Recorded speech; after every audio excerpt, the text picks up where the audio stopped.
এই যে এখন একটা প্রশ্ন, এখন তো মুক্ত চিন্তার নামে আমরা নাস্তিকতাকে প্রমোট করছি আর কি।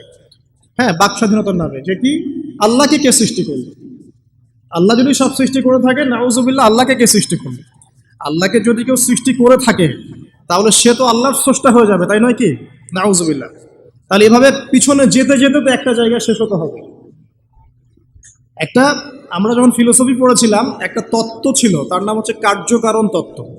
কার্যকারণ তত্ত্ব মানে হচ্ছে প্রত্যেকটা কাজের পিছনে একটা কারণ থাকে। ঠিক আছে? এই যে ব্যথা হচ্ছে কেন? কোন একটা কারণ আছে। জ্বর কেন? একটা ভাইরাস আছে। মানে প্রত্যেকটা বিষয়ের পিছনে একটা কারণ আছে। এই কারণ যদি আপনি সার্চ করতে যান, এটা কেন এই কারণে, ওইটা কেন এই কারণে, ওইটা কেন ওই কারণে, এই করতে করতে করতে আপনাকে একটা জায়গায় গিয়ে থামতে হবে। আর সেই মহান সত্তার নাম কি? আল্লাহ। এটা আমরা বিশ্বাস করি। এখন আপনি যতই প্রশ্ন করেন এভাবে, আপনি কোনো কুল কিনারা পাবেন না। এই জন্য নবী সাল্লাল্লাহু আলাইহি ওয়াসাল্লাম বলেছেন, যখনই তোমাদের মধ্যে এই চিন্তা আসবে যে আল্লাহ পাক সবকিছু সৃষ্টি করেছেন, তাকে আবার কে সৃষ্টি করলো, তখন আউযু বিল্লাহি মিনাশ শাইতানির রাজিম পরে বাম দিকে 3 বার থুতু ফেলবে। তাহলে শয়তানের ওয়াসওয়াসা তোমার মধ্য থেকে কেটে যাবে, কারণ শয়তান এই চিন্তাটা তোমার মধ্যে দিয়েছে। যেই শয়তান এই চিন্তা আপনার মধ্যে দিয়েছে, ওই শয়তান কিন্তু নাস্তিক নয়। আমি কোরআন থেকে প্রমাণ করছি, শয়তান কিন্তু আস্তিক। যখন শয়তানকে বের করে দেওয়া হচ্ছে জান্নাত থেকে, ওই যে সেজদা না করার কারণে, শয়তান বলেছে রব্বি আনজিরনি ইলা ইয়াউমি ইউবআসুন। শয়তান আল্লাহকে বলছে, রব্বি, হে আমার রব, আনজিরনি, আমাকে অবকাশ দিন, ইলা ইয়াউমি ইউবআসুন, সেই দিন পর্যন্ত যেদিন সবাইকে পুনরুত্থিত করা হবে। মানে এখানে শয়তান আল্লাহকে রব বলে ডাকছে, বুঝতে পারছেন না? শয়তান আল্লাহকে বলছেন রব্বি, হে আমার রব। তাহলে শয়তান কি আস্তিক না নাস্তিক? অথচ শয়তান পৃথিবীতে এসে চ্যালেঞ্জ নিয়েছে যে সে পুরো মানব জাতিকে জাহান্নামে নিয়ে যাবে। আর আল্লাহ পাক বলছেন, আমার মুখলেস বান্দাদের তুমি কোনো ক্ষতি করতে পারবে না। আবার শয়তান চ্যালেঞ্জ করছে, আমি ডান দিক থেকে আসব, বাম দিক থেকে আসব, সামন থেকে আসব, পিছন থেকে আসব, ওয়ালা তাজিদু আকসারহুম শাকিরিন। আল্লাহ, আপনি বেশিরভাগকেই শুকরগুজার পাবেন না। যেটার বাস্তব প্রতিফলন আমরা এখন দেখছি। বেশিরভাগ মানুষ নামাজ পড়ে না, বেশিরভাগ দেখবেন রোজা রাখে না, বেশিরভাগই দেখবেন কোরআন পড়তে জানে না, ম্যাক্সিমাম সুদ খাচ্ছে, ম্যাক্সিমাম জেনা করে, মেজরিটি সংখ্যক মানুষ কিন্তু আল্লাহর বিধানের পরোয়া করছে না। অল্প কিছু মানুষই আল্লাহর বিধানের পরোয়া করছে। এই কথাও আল্লাহ কোরআনে বলেছেন, ওয়া কলিলুম মিন ইবাদিয়াশ শাকুর, আমার শুকরগুজার বান্দার পরিমাণ হবে কি? খুব কম। এমনকি নবী সাল্লাল্লাহু আলাইহি ওয়াসাল্লাম হাদিসে বলেছেন যে আমার উম্মতের মধ্যেই ৭৩টা দল হয়ে যাবে। কয়টা? তার মধ্যে ৭২টা দল জাহান্নামে যাবে, নাউযুবিল্লাহ। আর মাত্র একটা দল যাবে জান্নাতে, যার ব্যাপারে নবীজি বলছেন, মা আনা আলাইহি ওয়া আসহাবি, আমি যার উপরে আছি এবং আমার সাহাবীরা যার উপরে আছে। মানে পৃথিবীর যে কোনো জায়গার মানুষ, যে কোনো দেশ, যে কোনো ভাষা, যে কোনো রং বর্ণ ইত্যাদি, তার ঈমান, তার আকীদা, তার আমল যদি নবী এবং সাহাবীদের সাথে মিলে যায়, ইনশাআল্লাহ তাআলা সে জান্নাতে যাবে। এটার জন্য একটা দল খুলে সবাইকে ওই দলের ফর্ম পূরণ করতে হবে জরুরি না। এটা ঈমানের ব্যাপার, আকীদা আমলের ব্যাপার।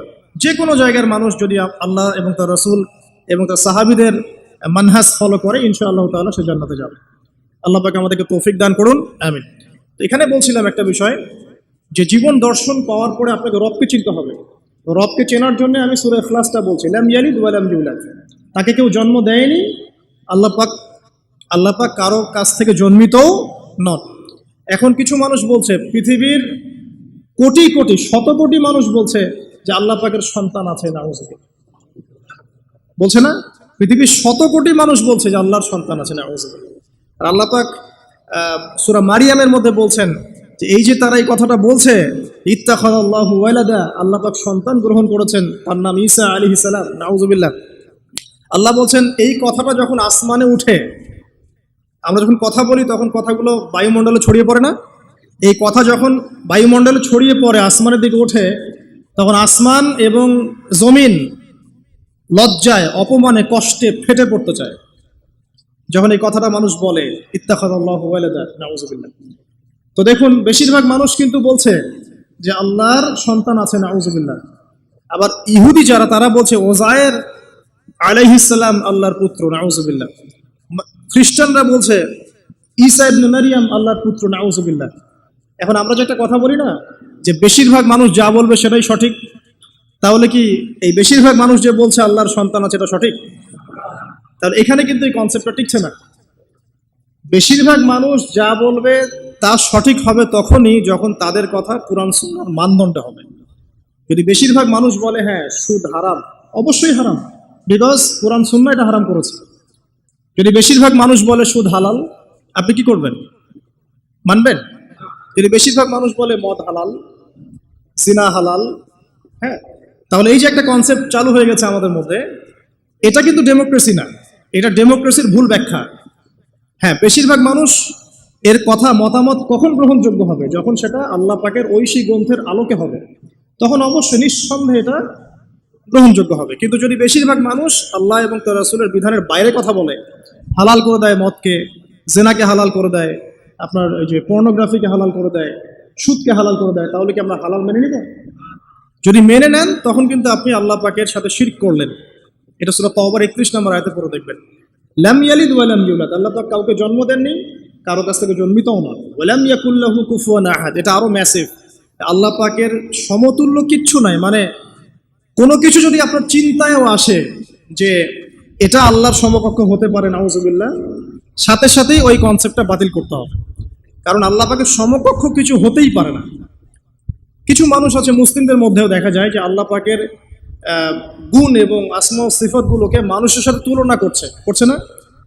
অনেকেই বলেছে যে আল্লাহ পাকের হাত এই যে আমাদের হাতের মতো, নাউজুবিল্লাহ, এইসব কথা বলা যাবে না। অনেকে বলেছে আল্লাহ পাকের পা মানুষের পায়ের মতো, আল্লাহ পাকের চেহারা মানুষের চেহারার মতো। অনেক ফিলোসফিক্যাল বই আমরা পড়েছি, এগুলোতে অনেক মানুষ এই কথাগুলো লিখেছে, এগুলো সম্পূর্ণ বাতিল আকিদা। লাইসা কামিসলিহি শাই, আল্লাহ পাকের মতো কিছুই নাই, কোনো কিছুই তার সাথে সাদৃশ্যর হওয়ার যোগ্য নয়। তো এখানে যদি কোনো মুসলিম এরকম আকীদা পোষণ করে থাকে, এটাও একটা বাতিল আকীদা হবে। সামনে আসেন, আল্লাহকে চিনতে হলে আপনাকে আরেকটা আয়াত আমি শোনাচ্ছি, ইনশাআল্লাহ এটা যথেষ্ট হবে। আল্লাহ রাব্বুল আলামিন বলছেন, আল্লাহ পাক, লা ইলাহা ইল্লাহু, আল্লাহ পাক তিনি যিনি ছাড়া কোনো ইলাহ নাই। আল্লাহু লা ইলাহা ইল্লা হুয়াল হাইয়ুল কাইয়্যুম, তিনি হাই এবং কাইয়্যুম, হাইয়ুন কাইয়্যুম, চিরঞ্জীব চিরস্থায়ী। চিরঞ্জীব মানে কি? মানে যখন কিছু ছিল না আল্লাহ পাক ছিলেন, যখন কিছু থাকবে না আল্লাহ পাক থাকবেন। সময়ের ঊর্ধ্বে আল্লাহ রাব্বুল আলামিন, সময়ের চেয়ে অনেক ঊর্ধ্বে, বরং সময় তো আল্লাহই সৃষ্টি করেছেন, আর আমরা সবাই সময়ের মধ্যে পড়ে আছি। আমাদের এখানে দিন রাত যেমন আল্লাহ রাব্বুল আলামিনের কাছে এমন নয়, মোটেই এমন নয়, বরং কিয়ামতের দিনটাই হবে আল্লাহ পাকের হিসেবে আমাদের দিনের চেয়ে 50,000 বছরের সমান। তাহলে এই সময়ের যে একটা আমরা গোলক ধাঁধায় পড়ে আছি, এক একটা গ্রহের সময় এক এক রকম, এক একটা গ্যালাক্সিতে সময় এক এক রকম। আল্লাহ পাক এগুলো ঊর্ধ্বে, চিরঞ্জীব চিরস্থায়ী। আপনারা যারা সায়েন্সে পড়েছেন, আপনারা ওই যে আইনস্টাইনের সূত্র পড়েছেন না, যে সময়ের আলোর বেগে যদি কোনো বাহন ছুটে মহাকাশে, তাহলে পৃথিবীতে দেখা গেল একজনের বয়স 25, ও মহাকাশে 25 বছর ঘুরে আসলো, এসে দেখেছে, আবার পৃথিবীতে এসে দেখলো তার ওই ভাই যার বয়স 25 ছিল তার বয়স এখন 50, কিন্তু ওই বেচারার বয়স কিন্তু 25ই থেকে গেছে। এই সূত্রটা জানেন না? তো সময় কিন্তু সব জায়গায় একরকম নয়, এখানে অনেক ব্যাপার আছে। আল্লাহ রাব্বুল আলামিন চিরঞ্জীব এবং চিরস্থায়ী। আল্লাহু লা ইলাহা ইল্লা হুয়াল হাইয়ুল কাইয়্যুম লা তাখুযুহু সিনাতুন ওয়ালা নাওম, আল্লাহ পাক বলছেন তাকে তন্দ্রাও স্পর্শ করে না, নিদ্রাও স্পর্শ করতে পারে না। তন্দ্রা কি? এই যে আমাদের ঝিমুনি আসে, এটা তন্দ্রা। আর নিদ্রা কি? আমরা যেটা ঘুমিয়ে যাই, এটা নিদ্রা। তো নিদ্রাকে বলা হয়েছে মৃত্যুর ভাই। এই কারণে জান্নাতে মানুষ যখন যাবে তাদের ঘুম হবে না, মানে জান্নাতে কোনো ঘুম নাই, কারণ ঘুম হচ্ছে মৃত্যুর ভাই। তো আল্লাহ পাককে ঘুমও স্পর্শ করতে পারে না এবং ঝিমুনি তন্দ্রাও স্পর্শ করতে পারে না। এখন একটু চিন্তা করে দেখেন, এই লক্ষ কোটি বছর ধরে যে মহাকাশ চলছে সৃষ্টির পর থেকে, আল্লাহ রাব্বুল আলামিন একটা মুহূর্ত সময় কি রেস্ট নিয়েছেন? একটা জাররা পরিমাণ সময় কি তিনি রেস্ট নিয়েছেন? তাহলে সেই মহান সত্তা যিনি এক জাররা পরিমাণ সময়ও তার ক্লান্তি বোধ হয় না, তার কোনো ঘুম আসে না, তার কোনো তন্দ্রা স্পর্শ করে না, তা আমরা সেই আল্লাহর বান্দা হয়ে কি আল্লাহর বিধান বা তার আনুগত্যের বাইরে যাওয়া ঠিক হবে? এটা সহজ। আল্লাহকে চিনতে শিখুন। আল্লাহ পাক কে? আল্লাহ রাব্বুল আলামিন তো এমন একজন সত্তা যে আপনি সারাটা জীবন আল্লাহর বিপক্ষে চলেছেন, আজকে 2 রাকাত নামাজ পড়ে যদি তওবা করে ফিরে আসেন, ইমিডিয়েটলি আল্লাহ পাক আপনাকে মাফ করতে পারেন। আবার আপনি সারা জীবন ভালো কাজ করেছেন, শেষে কি এমন একটা কথা বললেন, এমন একটা কাজ করলেন, হতে পারে সেই কাজের জন্য আল্লাহ না করুক আপনার জাহান্নামের ফয়সালা হয়ে যেতে পারে। নাউজুবিল্লাহ। তো আল্লাহকে চিনতে শিখুন। তিনি আর রাজ্জাক, আপনার রিজিক দেন, জন্ম দিয়েছেন, সৃষ্টি করেছেন, পরিণত করেছেন, আমাদেরকে আকৃতি দিয়েছেন, আমাদের জান, আমাদের মাল, আমাদের ইজ্জত, সম্মান, পরিবার, প্রতিপত্তি সবকিছুর মালিককে, সবকিছুর মালিক আল্লাহ রাব্বুল আলামিন। এই কনসেপ্ট যার মনে ক্লিয়ার, ইনশাআল্লাহ তাআলা তার মনে লা ইলাহা ইল্লাল্লাহ ঠিক আছে। আর যার মনের মধ্যে লা ইলাহা ইল্লাল্লাহ ঠিক আছে, ইনশাআল্লাহ সে একদিন না একদিন জান্নাতে যাবে ইনশাআল্লাহ। আসুন সামনে যাই। লা তাখুযুহু সিনাতুন ওয়ালা নাওম লাহু মা ফিস সামাওয়াতি ওয়া মা ফিল আরদ। আসমান সমূহ, এখানে আসমান একটা আসমান বলা হয়নি, পুরো আসমান সমূহ এবং এই জমিনে যা কিছু আছে সবকিছু কার? আল্লাহ। আসমান সমূহটা বোঝেন। একদিন বলেছিলাম একটা এক্সাম্পল, যে এই পুরো মহাবিশ্বে পৃথিবীর অবস্থানটা কতটুকু। একটা সমুদ্রের কিনারায় যখন আপনি হাঁটবেন, বা আপনাদের এই যে এখানে কি নদী আছে, পালাশি, আচ্ছা, ওই চরের মধ্যেই মনে করেন আপনি হাঁটছেন, ওই চরের মধ্যে একটা বালুর কণার কি পরিমাণ দাম আছে বা কি পরিমাণ অবস্থান আছে? খুব বড় অবস্থান? অবস্থানই না। এই পুরো মহাবিশ্বে পৃথিবীর অবস্থান তার চাইতেও কম। এই যে সৌরজগৎ দেখছেন, এই সৌরজগতের মধ্যে হাজারটা সৌরজগৎ মিলে একটা গ্যালাক্সি হয়, আর এই হাজার হাজার গ্যালাক্সি মিলে একটা আসমান হয়। এরকম করে 7 আসমান, তার উপরে কুরসি, তার উপরে মহাসাগর, তার উপরে আরশ, তার উপরে আল্লাহ রাব্বুল আলামিন। তাহলে চিন্তা করেন যে পৃথিবীতে আমরা কতটুকু অবস্থান নিয়ে আছি। এই সমস্ত কিছু কার সৃষ্টি? আল্লাহ রাব্বুল আলামিনের। এখন সামনে আসেন, লাহু মা ফিস সামাওয়াতি ওয়া মা ফিল আরদ মান যাল্লাযী ইয়াশফাউ ইনদাহু ইল্লা বিইذনিহি। যার এত ক্ষমতা, যে আল্লাহ পাকের এত ক্ষমতা, আল্লাহ পাক বলছেন কে আছে যে তার অনুমতি ছাড়া আল্লাহর সামনে সুপারিশ করতে পারে? এখান থেকে আমাদের আকীদার পরিষ্কার হওয়া দরকার আছে না? আমরা তো অনেক সময় মনে করি যে পীর সাহেব ধরেছি বাস জান্নাতে চলে যাবো, নাকি? আমল করার দরকার নাই, বায়াত হয়েছি বাস জান্নাতে চলে যাব, আমার আমলের দরকার নাই। এত সহজ না। আল্লাহ পাক বলছেন কে আছে যে আমার কাছে সুপারিশ করবে আমার অনুমতি ছাড়া? আল্লাহ পাকের অনুমতি না পেয়ে কেউ এই কাজ করতে পারবে? পারবে না। আমরা জানি না রাসূল সাল্লাল্লাহু আলাইহি ওয়াসাল্লাম উম্মতের জন্য সুপারিশ করবেন। হ্যাঁ, শহীদগণ সুপারিশ করবে, এই যে হাফেজে কোরআন, আলেম, অনেক মানুষ, অনেক শ্রেণীর মানুষকে আল্লাহ পাক সুপারিশ করার এখতিয়ার দিবেন। কেন দিবেন? বিকজ আল্লাহ পাক তাদের আমলে সন্তুষ্ট এবং আল্লাহ পাক তাদেরকে সম্মানিত করবেন সবার উপরে। মনে করেন এখানে অনেক মানুষ আছে, এর মধ্যে একজনকে আপনি সবচেয়ে বেশি পছন্দ করেন, সে আপনাকে সন্তুষ্ট করেছে, তাকে সম্মানিত করতে চাচ্ছেন আপনি। এখন তাকে ডেকে নিয়ে আসলেন সবার সামনে, এনে আপনি যে ফুলের তোড়া উপহার দিলেন, মানে আপনি তাকে ভালোবাসেন, তাকে সম্মান করেন। এখন সে আপনাকে যদি কিছু বলে যে আমার অমুক ভাই আছে, সেও মাশাআল্লাহ এই পথে চেষ্টা করছে, আপনি তাকে একটু সুযোগ দেন, তখন আপনি কিন্তু ওকে সুযোগ দিবেন। এইটা সুপারিশ। মানে বিষয়টা হচ্ছে যে যখন আল্লাহ রাব্বুল আলামিন কিছু মানুষের উপর সন্তুষ্ট হবেন, তখন গিয়ে আল্লাহ রাব্বুল আলামিন তাদেরকে সুপারিশ করার এখতিয়ার দিবেন। কিন্তু আল্লাহ পাকের অনুমতি ব্যতীত এই কাজটা কেউ করতে পারবে না। এটা আমাদের কনসেপ্ট ক্লিয়ার থাকা উচিত। মান যাল্লাযী ইয়াশফাউ ইনদাহু ইল্লা বিইذনিহি ইয়ালামু মা বাইনা আইদিহিম ওয়া মা খালফাহুম। আল্লাহ পাক সেই সত্তা, আপনার রব সেই সত্তা যিনি সামনের এবং পিছনের খবর জানেন, মানে অতীত, বর্তমান, ভবিষ্যৎ সব জানেন। আদম আলাইহিস সালাম সৃষ্টি হওয়ার প্রথম দিন কি খেয়েছেন আল্লাহ পাক এখন জানেন। কথা বুঝতে পারছেন না? আমরা জানি? কোন ইতিহাসের বই আমাদেরকে সলিউশন দিতে পারবে? জান্নাত জাহান্নামের ফয়সালা হয়ে যাওয়ার পরে, এটা বোঝেন, জান্নাত জাহান্নামের ফয়সালা হয়ে যাওয়ার পর জান্নাতীরা 100 কোটি বছর পরে কি খাবে, কি করবে, কি পড়বে, আল্লাহ পাক এই মুহূর্তে সেটা জানেন। ঠিক একইভাবে জাহান্নামীরা জাহান্নামে যাওয়ার 100 কোটি বছর পর তাদের কি আযাব হবে, কি পানিশমেন্ট দেওয়া হবে, ওদের অবস্থা কি হবে, আল্লাহ পাক এখনই সেটা দেখতে পারেন। তা আমরা তো আল্লাহকে চিনি না, এই কারণে আমরা আল্লাহর বিরোধিতা করি, তার নবীর বিরোধিতা করি, ইসলাম, কোরআন, হাদিসের বিরোধিতা করছি। আমরা তো আল্লাহকে চিনি না। আল্লাহ পাক বলছেন ইয়ালামু মা বাইনা আইদিহিম ওয়া মা খালফাহুম। সামনে পিছনে যা আছে, অতীত, বর্তমান, ভবিষ্যৎ সব আল্লাহ পাক জানেন। ইয়ালামু মা বাইনা আইদিহিম ওয়া মা খালফাহুম ওয়া লা ইউহিতুনা বিশাইইন মিন ইলমিহি ইল্লা বিমা শা। আল্লাহ পাকের যে মহা জ্ঞান, অসীম জ্ঞান, এই জ্ঞানটাকে কোনো কিছুই পরিব্যাপ্ত করতে পারে না। এই যে ইসলামের এগেনস্টে যত প্রশ্ন করা হয়, আল্লাহকে কে সৃষ্টি করলো, ইসলামে ওই বিধান কেন, হ্যাঁ পর্দা কেন, কেন বহুবিবাহ, কেন এইটা, কেন সেইটা, এই যে যত প্রশ্ন এখন করা হয় মুক্ত চিন্তার নামে, এটার একমাত্র কারণ কি জানেন? একমাত্র কারণ জ্ঞানের স্বল্পতা।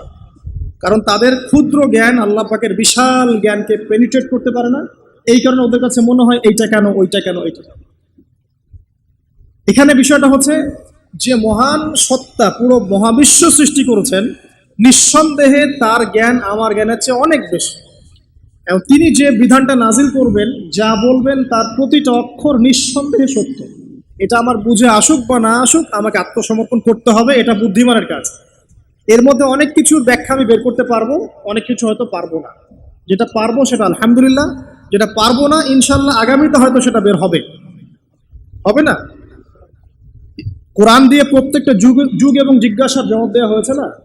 এখন হয়তো ওয়ার্ল্ডে এমন নতুন নতুন কিছু মাসআলা এসেছে যেগুলো এখন পর্যন্ত আবিষ্কৃত হচ্ছে না, হয়তো সামনের দিনগুলোতে দেখবেন ঠিকই এগুলো আবিষ্কার হয়েছে।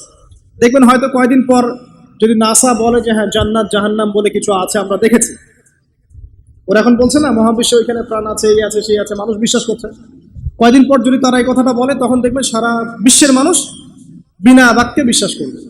তো যেটা আগামীতে হবে সেটা আল্লাহ পাক আগেই জানিয়ে দিয়েছেন। তো প্রকৃত মুসলিম এবং বুদ্ধিমান মুসলিম সে যে নিঃশর্তভাবে আল্লাহ পাকের এই বিধানগুলোকে মেনে চলে, এখানে কোনো প্রশ্ন করতে যায় না। কারণ সে জানে আমার জ্ঞানটা সসীম, আল্লাহ পাকের জ্ঞান অসীম। ক্ষুদ্র জ্ঞান কখন আল্লাহর মহাজ্ঞানকে পেনিট্রেট করতে পারে না। এটা আল্লাহ পাক বলছেন যে আল্লাহর মহাজ্ঞানকে কোনো সত্তাই পরিবেষ্টন করতে পারবে না, ইল্লা বিমা শা, যতটুকু জ্ঞান তিনি দিতে চান এতটুকু বাদ দিয়ে, যতটুকু জানিয়েছেন এতটুকু বাদ দিয়ে আমরা জানি না। যেমন কিয়ামতের অনেক সাইনের কথা বলা আছে না, এক্স্যাক্টলি কোন দিনে কিয়ামত হবে কেউ বলতে পারবে? পারবে না। আল্লাহ পাক যতটুকু চান এতটুকু আমরা জানি। ইয়ালামু মা বাইনা আইদিহিম ওয়া মা খালফাহুম ওয়া লা ইউহিতুনা বিশাইইন মিন ইলমিহি ইল্লা বিমা শা ওয়াসিআ কুরসিয়ুহুস সামাওয়াতি ওয়াল আরদ। আল্লাহ পাক বলেন এই মহাবিশ্বকে আল্লাহ পাকের কুরসিটা ঘিরে রেখেছে। এই কুরসি কিন্তু আরশ নয়, এই কুরসি পুরো মহাবিশ্বকে ঘিরে রেখেছে। এর উপরে আছে মহাসাগর, তার উপরে আছে আরশে আজিম। ঠিক আছে? ওয়াসিআ কুরসিয়ুহুস সামাওয়াতি ওয়াল আরদ ওয়া লা ইয়াউদুহু হিফযুহুমা ওয়া হুয়াল আলিয়্যুল আযীম। এবং এই পুরো মহাবিশ্বকে পরিচালনা করতে বা নিয়ন্ত্রণ করতে আল্লাহ পাকের যাররা পরিমাণও কোনো কষ্ট হয় না। তো এই হচ্ছে আপনার রব, যে রব আপনাকে সৃষ্টি করেছেন এবং দুনিয়াতে একটা হায়াত দিয়েছেন, এবং আপনাকে তিনি মৃত্যু দিবেন, এরপর আবার পুনরুজ্জীবিত করবেন, তারপর বিচার ফয়সালা হবে, এরপর হয় জান্নাত না হলে জাহান্নাম। না, আপনি আপনার রবকে চিনতে শিখুন, তাহলে ইনশাআল্লাহ তাআলা এটা আপনার জন্য সহজ হবে আল্লাহর আনুগত্য করা, তার দাসত্ব করা। এরপর কি আল্লাহ পাক কি করলেন? আল্লাহ রাব্বুল আলামিন রবকে চিনতে শেখানোর পরে আমাদেরকে পৃথিবীতে পাঠিয়েছেন। পৃথিবীতে পাঠিয়ে কি আল্লাহ পাক আমাদেরকে ছেড়ে দিয়েছেন? না, আল্লাহ রাব্বুল আলামিন ঐশী গ্রন্থ নাজিল করেছেন, এবং এই ঐশী গ্রন্থটাই হচ্ছে সত্য মিথ্যার চূড়ান্ত মানদণ্ড। এখন রবকে চেনার পরে আপনাকে চিনতে হবে সত্য কোনটা, মিথ্যা কোনটা। কারণ আপনাকে জীবনে এখন চলার পথে অনেক কিছু ফেস করতে হবে। ফেস করতে গিয়ে হয় সত্যের পথে যাবেন, না হলে মিথ্যার পথে যাবেন। তাহলে আপনার আগে চেনার দরকার আছে কোনটা সত্য কোনটা মিথ্যা। এটার অ্যান্সারও কে দিবে? কোরআন দিবে। কোরআন বলছে সূরা কাহফের 29 নম্বর আয়াতে যে ওয়াকুরিল হাক্কু মির রাব্বিকুম, হে নবী মুহাম্মদ সাল্লাল্লাহু আলাইহি ওয়াসাল্লাম আপনি বলে দিন যে সত্য সেটাই, হক সেটাই যা আপনার রবের পক্ষ থেকে নাজিল হয়। তার মানে যখন তাওরাত নাজিল হয়েছিল সেটাই হক ছিল, যখন জাবুর নাজিল হয়েছে ওটাই কিন্তু হক ছিল, ইনজিল নাজিলের সময় ইনজিল হক ছিল। এখন কোরআন নাজিল হয়েছে, কিয়ামত পর্যন্ত কোনো নবীও আসবেন না, আর কোনো কিতাবও আসবে না। তাহলে কোরআন এবং এর ব্যাখ্যা সুন্নাহই হচ্ছে সত্য মিথ্যার চূড়ান্ত মানদণ্ড। এখন দুনিয়াতে চলার পথে আপনি এখন একটা গাইডেন্স পেলেন। আমি যে এখন রবকে চিনেছি, রবকে পেতে হবে, রবের কাছে ফিরতে হবে, জান্নাতে যেতে হবে, আমার গাইডেন্স লাগবে। এন্ড গাইডেন্স কি পেলেন? কোরআন এবং হাদিস। এটাই হচ্ছে সত্যের চূড়ান্ত মানদণ্ড।